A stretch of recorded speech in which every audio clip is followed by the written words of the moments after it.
In this video, you will learn about contact force.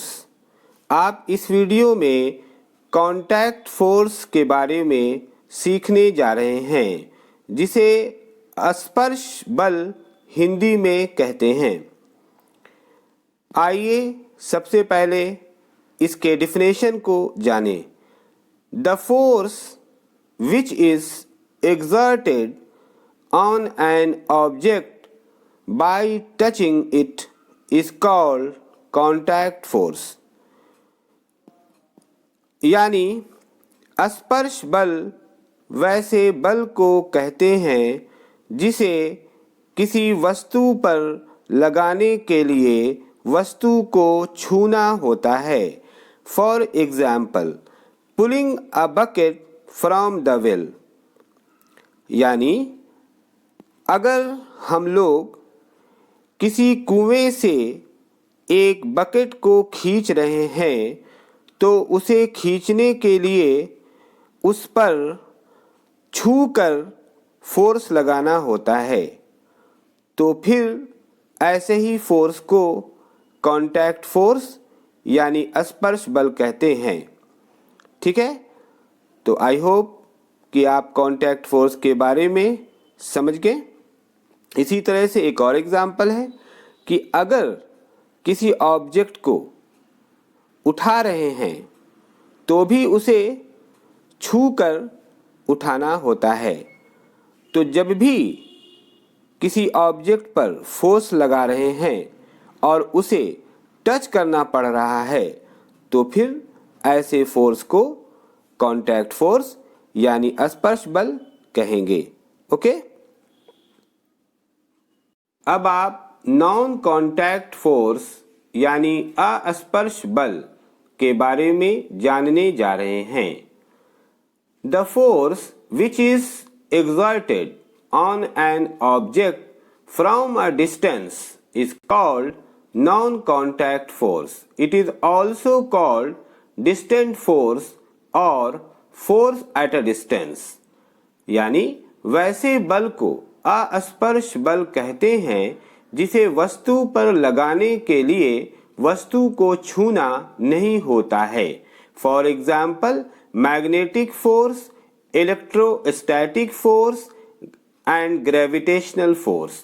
मैं आपको बताऊं, नॉन कांटेक्ट फोर्स यानी अस्पर्श बल वैसे फोर्स को यानी वैसे बल को कहते हैं जिसे जब हम किसी ऑब्जेक्ट पर लगाते हैं तो उसे टच नहीं करना होता है।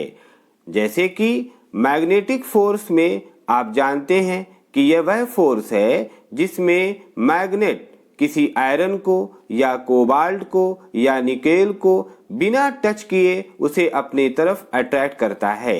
तो magnetic force non contact force का एग्जाम्पल है। इसी तरह से इलेक्ट्रोस्टैटिक फोर्स, ग्रेविटेशनल फोर्स भी नॉन कांटेक्ट फोर्स का एग्जाम्पल है। आप इस वीडियो में इलेक्ट्रोस्टैटिक फोर्स, ग्रेविटेशनल फोर्स को भी डिटेल्स में जानेंगे। ओके, अब आप ग्रेविटेशनल फोर्स यानी गुरुत्वाकर्षण बल के बारे में सीखने जा रहे हैं।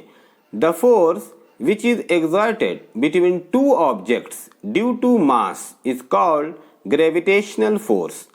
यानी गुरुत्वाकर्षण बल वह बल है जो द्रव्यमान के कारण दो वस्तु के बीच लगता है। For example, pulling an object by the earth. जैसे आप इसे ऐसे समझें कि मान लीजिए कोई ऑब्जेक्ट है और उसे अर्थ अपनी तरफ खींच रहा है, तो फिर ऐसे फोर्स को ग्रेविटेशनल फोर्स कहेंगे, क्योंकि यह फोर्स अर्थ एंड ऑब्जेक्ट के मास के कारण लग रहा है।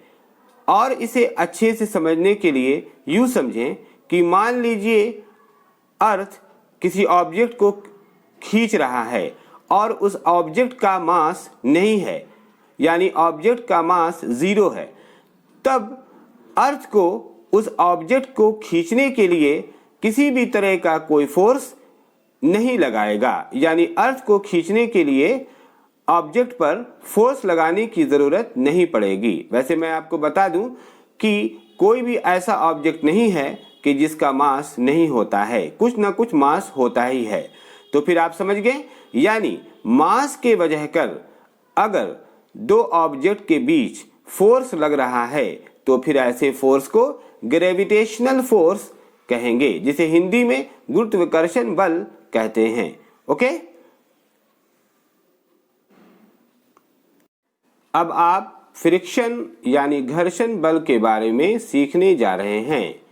Friction is an opposing force against motion of an object, यानी घर्षण बल वैसे बल को कहते हैं जिसे किसी वस्तु के गति के विरुद्ध लगाया जाता है। इस बल से गति कम हो जाती है या रुक जाती है। For example, pulling back a running scooter. आप इसे ऐसे समझें, मान लीजिए कोई स्कूटर है और वह मोशन में है, यानी स्कूटर का ड्राइवर स्कूटर पर फोर्स लगा रहा है आगे की तरफ, ओके, और उसे पीछे की तरफ खींचा जा रहा है, ओके, यानी अपोजिंग फोर्स लगाया जा रहा है। तो फिर ऐसे ही अपोजिंग फोर्स को फ्रिक्शन कहते हैं। फ्रिक्शन लगाने से यानी अपोजिंग फोर्स लगाने से या तो मोशन में कमी आ जाता है और या फिर मोशन रुक जाता है। ओके, आप देखते होंगे कि अगर कोई चीज जा रही है जमीन पर तो कुछ देर के बाद वो अपने से रुक जाता है। जैसे फुटबॉल अगर आगे बढ़ रहा है तो कुछ देर के बाद अपने से रुक जाता है। क्यों? क्योंकि उस पे जमीन का फ्रिक्शन लगता है, यानी अपोजिंग फोर्स लगता है। ओके, अपोजिंग फोर्स ऑब्जेक्ट के मोशन के अगेंस्ट लगता है। ओके, तो आई होप कि आपको फ्रिक्शन यानी घर्षण बल के बारे में समझ में आ गया होगा। आप मैग्नेटिक फोर्स यानी चुंबकीय बल के बारे में सीखने जा रहे हैं। The force which is exerted by magnet on iron, cobalt and nickel is called magnetic force।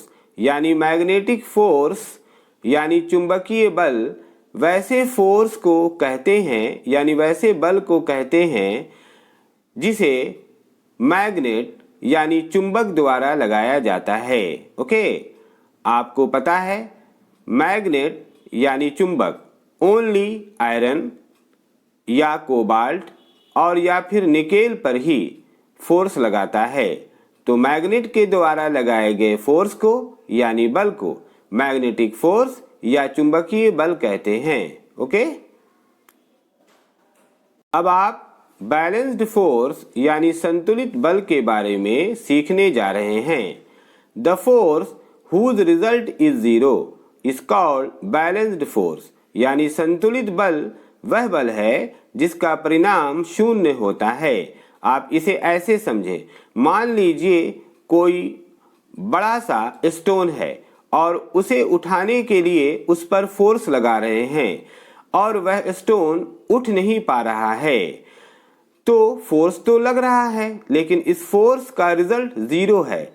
तो फिर ऐसे फोर्स को बैलेंस्ड फोर्स कहेंगे। यानी आप ऐसे समझें कि बैलेंस्ड फोर्स वह फोर्स है जिससे कोई वर्क नहीं होता है। ओके, यानी इसका नतीजा यानी रिजल्ट जीरो होता है। तो आई होप कि आपको बैलेंस्ड फोर्स क्या है समझ में आ गया होगा।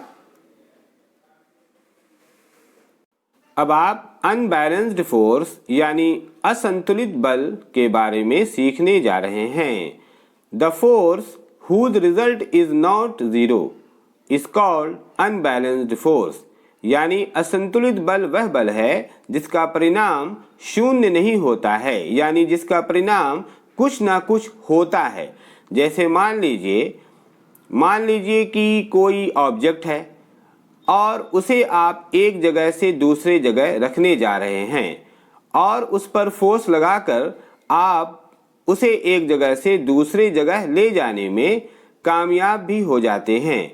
तो फिर ऐसे फोर्स को अनबैलेंस्ड फोर्स कहेंगे, क्योंकि आपने जो फोर्स लगाया उस फोर्स से वर्क हो गया। यानी कि फोर्स लगाने से अगर वर्क हो जाता है तो फिर ऐसे फोर्स को, ऐसे बल को अनबैलेंस्ड फोर्स यानी असंतुलित बल कहते हैं। मीन्स ये कि अनबैलेंस्ड फोर्स से वर्क होता है। ओके, तो आई होप कि आपको समझ में आ गया होगा। अब आप इलेक्ट्रोस्टैटिक फोर्स यानी विद्युत स्थिरांक बल के बारे में सीखने जा रहे हैं। The force exerted between two opposite electric charges is called electrostatic force। यानी विद्युत स्थिरांक बल वह बल है जो दो अलग तरह के आवेशों के बीच लगता है। For example, pulling on bits of paper by a rubbed comb with dry hair.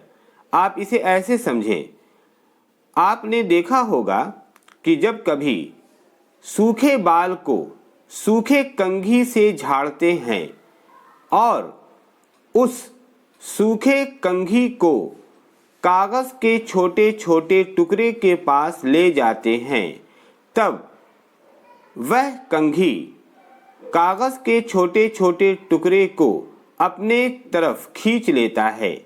ठीक है, तो सवाल ये है कि ऐसा क्यों होता है। तो मैं बता दूं कि जब सूखे बाल को सूखे कंघी से झाड़ते हैं तब सूखे कंघी में चार्ज यानी आवेश पैदा हो जाता है और यह आवेश यानी यह चार्ज कागज के छोटे छोटे टुकड़े में मौजूद चार्ज के अपोजिट होता है।